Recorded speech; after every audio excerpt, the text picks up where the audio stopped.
Breaking right now at 5, court documents unsealed on the FBI search of former President Trump's home. New details are coming in about what was found during that search. Then a man stabbed to death in a Minneapolis home invasion. The latest on the investigation and the new video that captured the alleged killer. Plus, the Vikings starting quarterback tests positive for COVID-19 just 2 days before the team's first preseason game. Also, a longtime Minnesota Republican lawmaker passes away after a long battle with ALS. Some waves of rain earlier today, well-needed moisture, dry air sweeping in time for the weekend. And celebrating one of Minnesota's best, how the Lynx are honoring star Sylvia Fowles during their game tonight. The news starts now.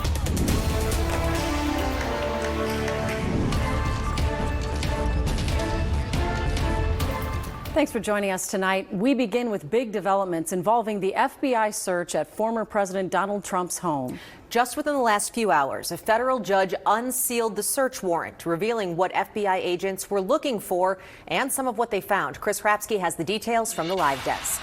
Yeah, Lauren, according to those documents, a total of 20 boxes of material were retrieved from Trump's Mar-a-Lago estate in Florida. Some of those items were labeled top secret and also some labeled sensitive, compartmented information, all designated to remain only in a secure government facility. Now, among the other items that were seized were binders of photos, a handwritten note, and also information about the president of France. The documents show that FBI agents searched the so-called 45 office at Mar-a-Lago, as well as all storage rooms and all other rooms or areas within the resort used or available to the former president and his staff. They did not seek access to search private guest rooms. A document attached to the search warrant said the agents were looking for, quote, all physical documents and records constituting evidence contraband, fruits of crime, and other items illegally possessed in violation of 3 laws, including a part of the Espionage Act. Trump had earlier called for the immediate release of the warrant, but stopped short of releasing the document himself, which he had been free to do once the search warrant was conducted at his home. By the way, back in 2018, after Hillary Clinton was being investigated for her handling of classified documents, then President Trump signed a law that made mishandling classified documents a felony. Julie? All right. Thank you, Chris. One man is dead and a suspect under arrest after a break-in and stabbing at a northeast Minneapolis home this morning. Lou Raguse has been following this story and joins us with more. Lou? Yeah, Julie, this happened at 7:40 a.m. on Arthur Street in northeast Minneapolis, just off 18th Avenue. The suspect was arrested in Wisconsin later by State Patrol. From his bedroom window, I just heard it when I woke up. This young man recorded this video through the screen of what he thought was a burglar next door. A man breaking into the house with what looked like a battering ram. Look out the window and there he is, just beating down on his door. They called 911, but the woman inside the house on Arthur Street in northeast Minneapolis had already frantically done so. Police say she knew who the intruder was and feared him. The relationship that Franklin has with the female, that we're working to determine exactly what that was. She did have an order for protection against him. When police arrived, they say the man, a 31-year-old from Ohio, was driving away, officers not realizing he was the suspect. Then, when they went inside, officers found the 911 caller's husband. Officers arrived and identified a male inside the house who had been fatally stabbed. The woman escaped. Property records show she once lived in Ohio, where the suspect is from. Minneapolis police initially put out a full description of the suspect and his vehicle and told the public not to approach him, but to call 911 if they see him. Mid-afternoon, MPD announced he had been arrested. A terrifying ordeal for those directly involved and unsettling for those next door as well. That was not what I was expecting to see this morning. That was not how I thought I'd be waking up. It was crazy. The victim was in his 30s, and police say that order of protection the wife took out against the suspect had not yet been served on the suspect. Julie? All right. Thank you, Lou. New this afternoon, the Vikings announced Kirk Cousins tested positive for COVID-19 just 2 days before the team's first preseason game. Our Julia Daniels spent the day at TCO gathering more information, and she's here now with the latest. Hey guys, last day of practice for the Vikings ahead of their trip to Vegas, but day 2 without Kirk Cousins. According to Kevin O'Connell, Cousins has mild symptoms that he did report, and when the PCR tests came back, they were positive. Now the question comes to mind, who will start at quarterback for the team on Sunday? Sean Mannion, who's been a backup for the Vikings going on 4 years, or Kellen Mond going into his sophomore season behind Cousins? Yeah, we're still working through that right now. Those guys have pretty much split the reps all the way through. I'm going to get together with our quarterback coaches and Wes Phillips and the rest of our staff, and we'll figure out a good game plan for those guys. Phillips adding after practice that seniority would not affect who starts or who plays in Cousins' absence. It will be strictly based on performance. Cousins is expected to return to practice on Tuesday per protocol ahead of their joint practices on Wednesday and Thursday with the 49ers. In Eagan, Julia Daniels, KARE 11 Sports. Tonight, several outlets are reporting that actress Anne Heche has died. The 53-year-old suffered a brain injury when she crashed her car into an LA home last week. Her spokesperson says the actress was taken off life support earlier today. Meanwhile, author Salman Rushdie is hospitalized and in surgery tonight after police say he was stabbed in the neck during an event in New York. This video was taken right after it happened. According to witnesses, Rushdie was on stage in front of 2,500 people when a man dressed in black stormed the stage and stabbed him. Witnesses say audience members then rushed the stage and pinned that man down. He is now in custody. Rushdie was airlifted to a hospital. He's best known for the Satanic Verses, which was published in the late 1980s. Some Muslims labeled it blasphemous, inspiring protests and leading Iran's Ayatollah Khomeini to issue a fatwa or edict calling for his death. A former Robbinsdale councilman is on probation tonight for driving drunk and taking off from police. Tyler Klein received 3 years probation and will be on home monitoring for 30 days. He was involved in a wrong-way crash on Highway 100 in January. Officers say they tried to stop his vehicle multiple times before having to physically remove him from the driver's seat. I apologize to everyone on the road that night that I put at risk. I have 2 children and a wife. It just, to know that I put people with children and wives and, spouses at risk that night, I'm sorry. Klein says he has been sober now for some 200 days. Some sad news to share tonight. Longtime Iron Range lawmaker David Tomassoni has died at the age of 69. The Republican was diagnosed with ALS just last year, and just a few months ago, he was honored on the last day of the legislative session. Governor Walz tweeted that Senator Tomassoni was a champion for the Iron Range and all of Minnesota. We'll have more on his life coming up on Breaking the News at 6:30. To the weather now. Rain arrived right on cue this morning. Mace is in the backyard with a preview of the evening we have ahead. Hey, Mace. Hey there. Got some showers, as you mentioned. Nice to see those good rainfall totals up around an inch here in spots of the Twin Cities, Julie. MSP just under an inch at about 9,500. And in South St. Paul, a few spots there near an inch. And even St. Cloud and Crystal up and over an inch and a quarter or right around that point. And in southeast Minnesota, Rochester about an inch and a half. There isn't much out there left over now, but you may run into a couple of raindrops here yet through this evening. Notice a few there around the Twin Cities, others in southeast Minnesota, and a couple in west central Wisconsin. There's your forecast through the night tonight as we slide through the 70s into the 60s. The weekend's looking great. I'll have more on that coming up. All right, can't wait to hear it. Thanks, Mace. The price to heat your home is about to shoot up, in some cases by 50%. The stems were told from those bad winter storms in Texas last year. Minnesota utility companies are trying to recoup extra money because they spent because natural gas prices spiked. Those costs eventually come back on us. Utility companies wanted consumers to cover the entire $660 million bill, but a judge recently ruled the utility companies will have to eat nearly $60 million of it because of poor business decisions. Still, consumers are on the hook for the other $600 million, thus increasing our bills big time.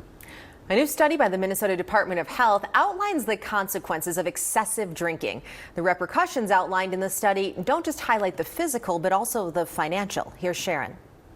In a state where you can find more than 220 craft breweries, having a drink may be common culture. But the new Minnesota Department of Health study focuses on excessive drinking. For a long time, we've known that alcohol, especially excessive drinking, can have some really big impacts on the health of an individual. MDH's alcohol epidemiologist KARE says the study focuses on financial ripples that excessive drinking makes. The main thing is that excessive drinking is really costly in Minnesota, almost $8 billion in 2019, and that's $1,383 per Minnesota resident. Almost 3/4 of the financial costs could be blamed on lost productivity, like not showing up to work.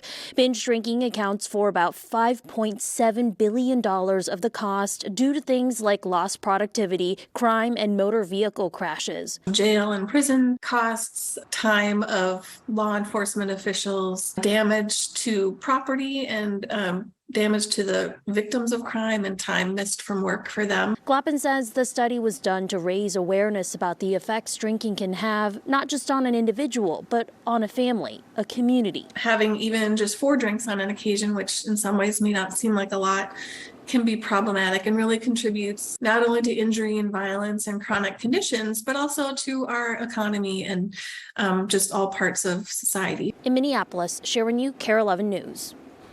MDH has links to handy tools such as checking your drinking, something the CDC created to measure alcohol intake and give advice on how to cut back if needed. You can find those links on the bottom of this story on our website, KARE11.com. In just a few hours, fans will file into Target Center for Sylvia Fowles' final regular season home game with the Lynx. Reggie Wilson is live at Target Center. Hey, Reggie. Hey, yeah, very big night tonight here at Target Center. The Lynx, they want to send Sylvia out with a playoff berth, and a win tonight gets them that much closer to doing that against the Seattle Storm. And she will be leading the charge. There's no questioning the talent is still there when you watch Fowles, and the numbers back that up, averaging nearly 15 points and 10 boards this season. But the want to, well, that's another story. I knew last year when I didn't want to work out and be in basketball shape was the right time for me. Being in shape is one thing, but being in basketball shape is something totally different. And when I got to that point when workouts was just getting harder and harder, and you take into consideration how many times I've been hurt over the last couple of years too. So I try to think about those things and factor those things into the equation. And I just don't think physically I want to do it to my body anymore. That's how I knew. Tip-off tonight is at 8 p.m. right here at Target Center. A post-game celebration is going to happen for one of the greatest to ever play. And coming up at 6, here why Sylvia expects to just let the emotions hang all out. All right. Thanks so much, Reggie. Taking a live look at Washington, D.C. tonight, where just in the last 30 minutes, the U.S. House passed President Biden's so-called Inflation Reduction Bill. The legislation already passed the Senate.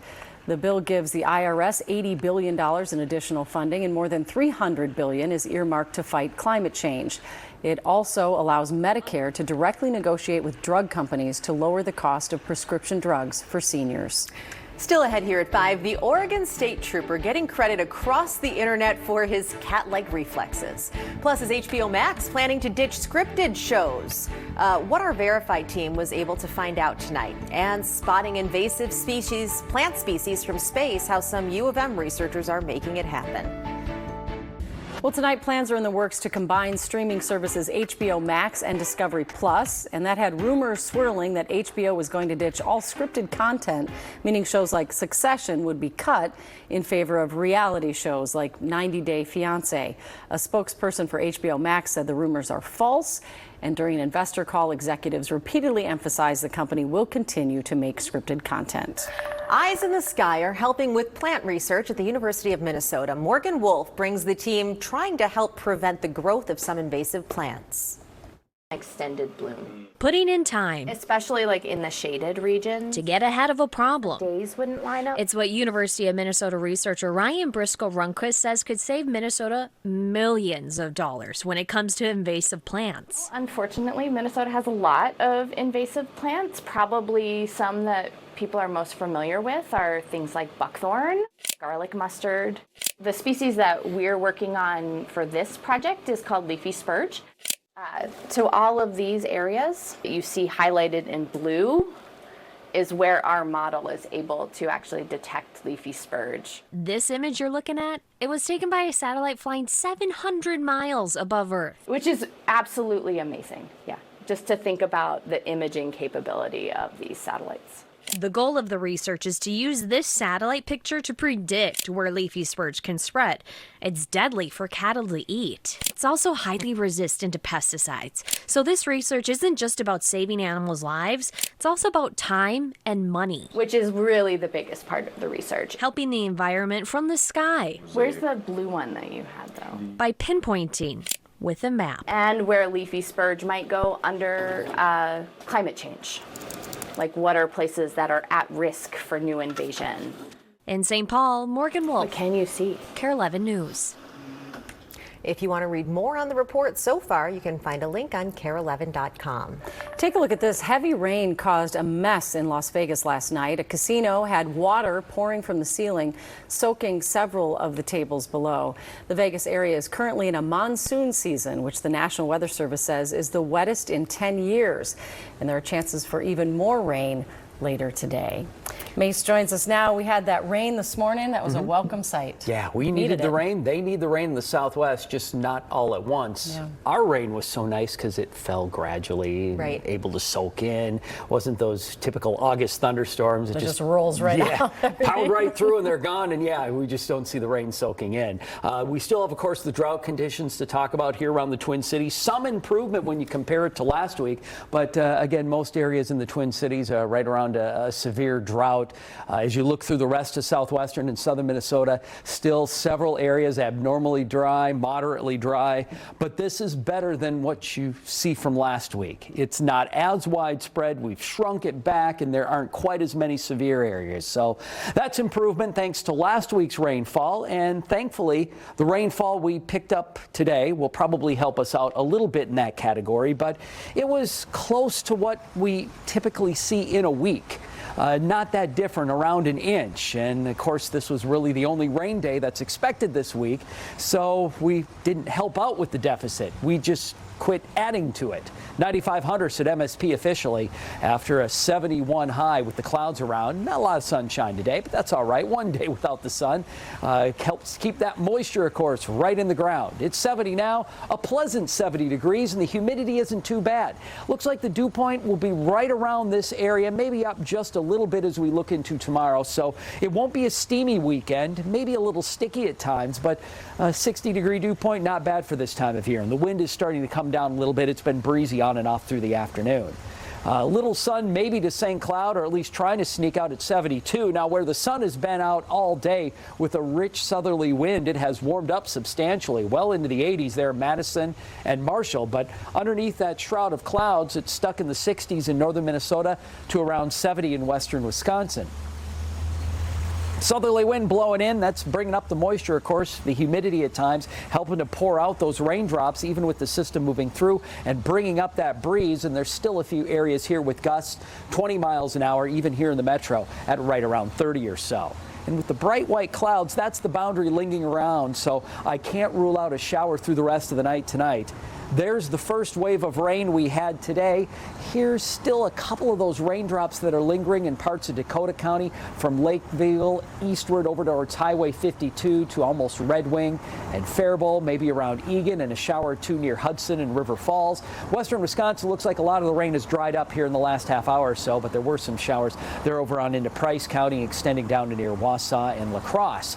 We'll see a little bit of that rain here and there overnight. Notice it stays cloudy, but along that little zone of moisture, a couple of storms may pop up from Brainerd over to Hayward and to near Menominee. I don't think it'll be much, but can't rule out a shower overnight. And then notice tomorrow, a mixture of sunshine and clouds. It won't be cloudy all day, won't be sunny all day, but the temperatures will be nice. Upper 70s to near 80 degrees. Wind again dying down through the next few hours. Can't rule out a raindrop as it clears. Mid 60s here for the metro. A lot of spots statewide. statewide in the 50s. Tomorrow, pleasant, low 80s here in town in the Twin Cities. Looks like through rest of Minnesota and western Wisconsin, a lot of 70s. And not too different on Sunday. Next week, well, it's not going to rain every day. There are chances in there for at least most of us. Temperatures, though, not bad for this time of year. Right around average, near 80. Looks pleasant. We'll be right back. Well, we could just watch this new video on a loop tonight, so we're going to show it to you that way. It happened Saturday in Oregon when a state trooper pulled over a driver for speeding. Now the department says while talking to the driver, a quote, co-conspirator tried to take off. Here's the view from the trooper's body cam. Who's the insurance provider?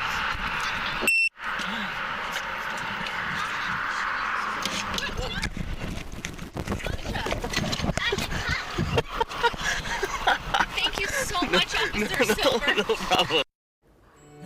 Glad he caught him. The trooper released the dogs and their owner with just a warning. We'll be right back. Thanks for watching at 5. We do appreciate it. Hope you're having a great Friday night. We'll see you back here at 6.